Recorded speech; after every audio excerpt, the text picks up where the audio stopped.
Good morning. Nice to be getting back into these nice, beautiful mornings again.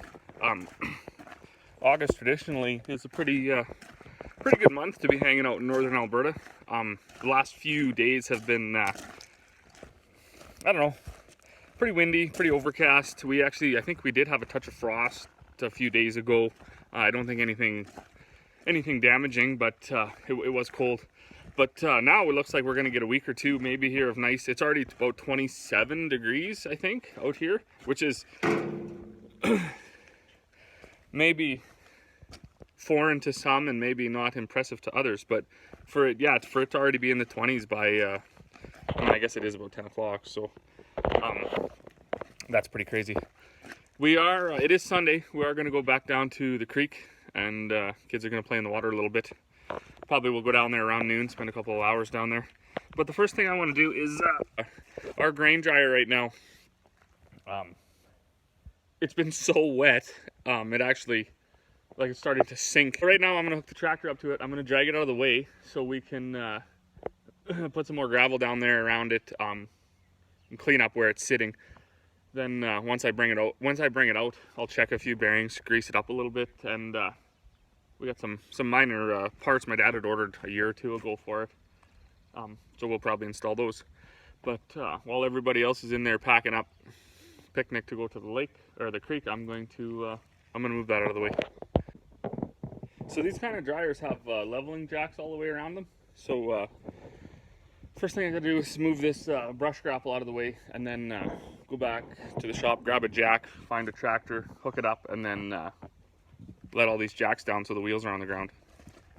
The hitch for the dryer is way lower than for the tractor, so I got to, I'm going to use this chain. I'm just going to wrap it around the hitch just so I can drag it out of here, and then I'll hook it up properly.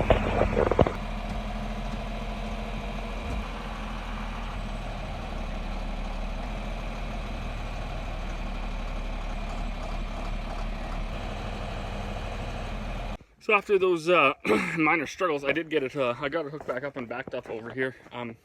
We're going to let it dry out where it was sitting. It doesn't dry out very good when everything's sitting over top of it. So now that I got the dryer moved out of the way, we'll let it dry out for a few hours. It's going to be pretty hot today, so probably by this evening I'll be able. There's some planks and stuff in there that this was sitting on. I want to go fish them out, and then I'm going to take the blade and smooth it out, push some of that around.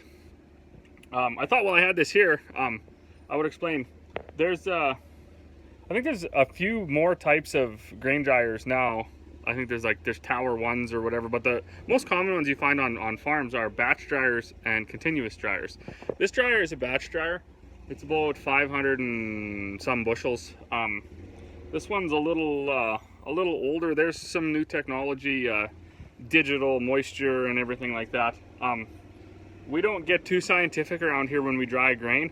Often we find the years where we got to dry a lot of grain and we got to dry it pretty hard, it usually ends up being feed quality anyway, so we just throw it in there, turn the heat up, and get it done as quick as possible. Higher quality grains, malt barleys and stuff like that, if you're drying grain down for seed, there's certain thresholds you don't want to go over as far as heating it up too much, leaving it in the dryer too long, even bringing things down from barley's dry at 13.5 moisture, so if you're bringing it down, say from 15 to 13.5, that's it's not a big deal. But I mean, there's some years where we can barely get the barley under 20, and now to bring it down 6.5, 7.5, 8.5 points from 20 to 25 moisture. Past that, it's just ridiculous. It even looks soft in the combine. But when you're doing that, you often do so much damage to the grain that it won't make top quality anyways. But the way these batch dryers work is just, like they say, they're a batch. So you fill it up and then it recirculates down through the bottom. So funny thing, I had a few guys come in here for feed, over the years while I was drying in the fall, and they're like, oh, you got down here just in time, because at the top of this, it recirculates the, oh, you can't even see it, but maybe you can there. It recirculates the grain. So you put 500 and some bushels in here, and it goes out the top, and then it goes around the side, and then up the middle again. And in here, there's a big, there's a double screen here. So that big vent there, that actually blows fire in here. So the inside of this is all heated up, and then that's how it dries the grain. You blow that hot air in the middle and the grain just keeps circulating around it.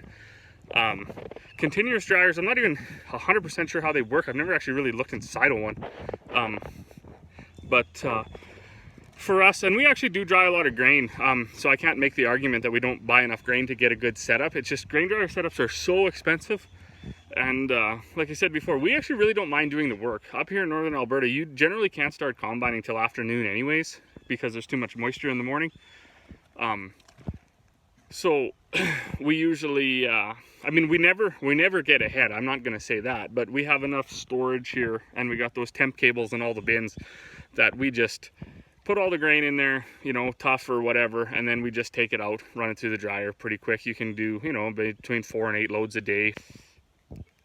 Is it ultra efficient? Probably not. You know, there have been a few years where we didn't dry everything. There was a year, I think, in the last 10 where we didn't dry anything.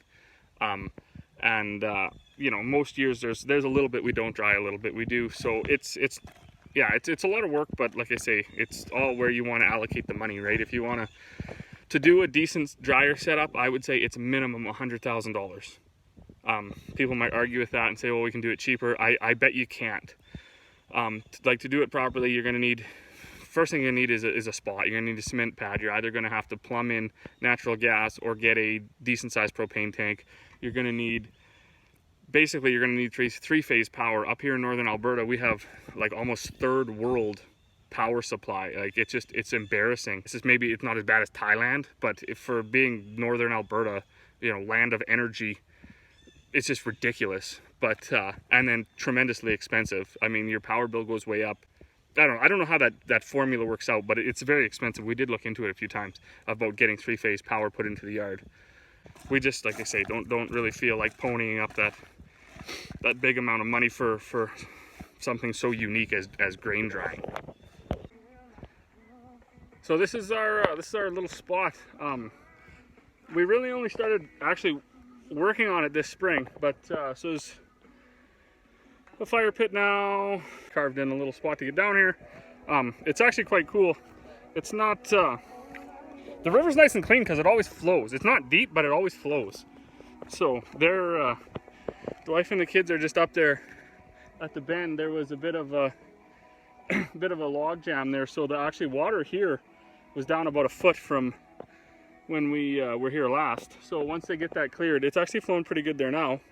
It'll come back up, and then I don't know how deep it is, 2.5 feet deep maybe, up to my knees, so it's I don't know, we like it. It's safe, kids can play around, you don't have to worry about them getting swept away, and yeah, pretty fun. So that's what we're probably going to spend quite a few hours down here. We like it. We know there's nobody coming up the river, coming down the river, and nobody coming to bother us. So hey there, so I just drove out west here. I was going to have a look at these peas. When I sprayed this, one of the videos back, I made a comment about sometimes needing the high spots when you farm and sometimes you need the low spots.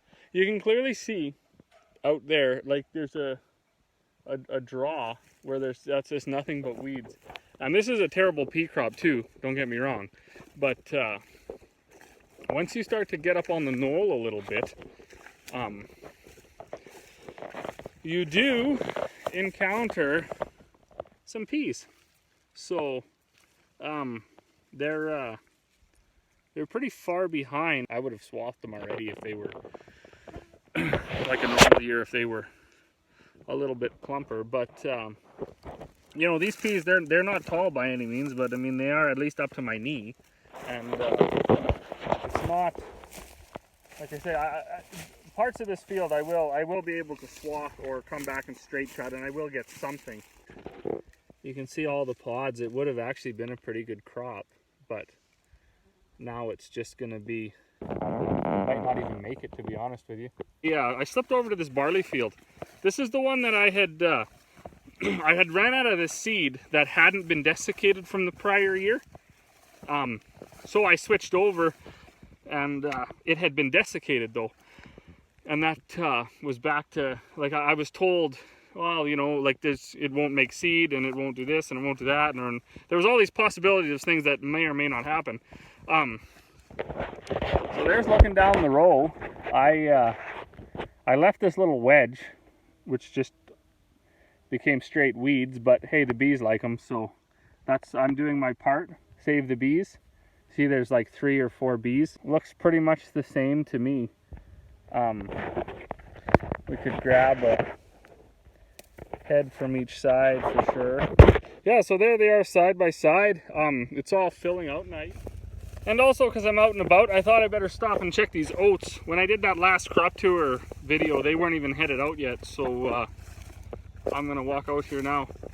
This, I really like growing oats. We, last few years have definitely undeniably had a wild oat problem, but this year, on all but about 1 quarter, I seem to have finally got a decent kill. I didn't actually think these oats were all that tall, but I'm out there in them now, and they're over my waist, so they're definitely definitely tall enough. So I'm still out here. It's I think it's about 10:45. I'll probably shut her down around 11 o'clock. We had a really good day today. Went down to the creek, checked some fields. I got that dryer out of the way so it could dry there. I'll tackle that tomorrow. My wife will probably come finish this up. This was going pretty good. So, hope everybody had a great weekend. To those who tune in regularly, thank you very much for doing that.